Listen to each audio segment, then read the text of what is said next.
Na huku msimu wa mvua za masika ukianza, wakulima katika kaunti ya Busia wamehusishwa katika mafunzo ya kilimo pamoja na mbinu za kisasa za kukabili hasara zinazoshuhudiwa katika sekta hiyo.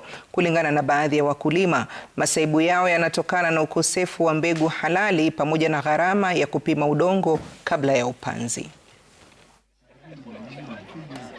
Mimi nilikuwa nalima tu mahindi peke yake na mtama na mahindi.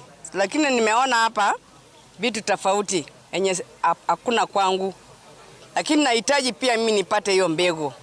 Ndio nimejifunza, pia nimejifunza huko pantry inatengeneza sabuni, inaweza tengeneza pia mafuta ya kunini ya kumeki skin yako ikuwe smooth, alafu nywele pia kama iko na shida ya kukua.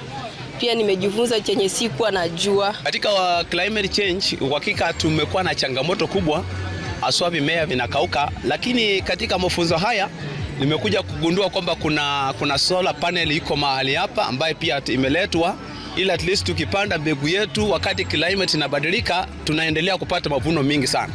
Na pia tunaona mambo ya mvua, mambo ya weather inabadilika, na hii sio Kenya peke yake, ni dunia nzima, na haswa ile kitu huwa tunahimiza ni tuweze kusikiza taarifa kutoka the meteorological department ambayo inatupatia advisories, ambayo inatuambia mvua itakuja, ndio tuweze kuamua haswa hata ile mimea tutapanda. Tumenunua mbegu ambazo ni certified seeds from Kenya Seeds za kupeana wakulima wetu, kwa sababu tunaamini na sayansi inaonyesha kwamba tunapopata mbegu sawa na tunapopata ile hali sawa ya ukulima, tutazalisha mazao yetu na itaongezeka. Mimi nimeshukuru kwa sababu hata sikuwa na fedha ya kununua mbegu, lakini kwa saa hii nimepata. Ninashukuru sana serikali ya Busia kwa kutuongoza kwa ajili ya kutupea mbegu.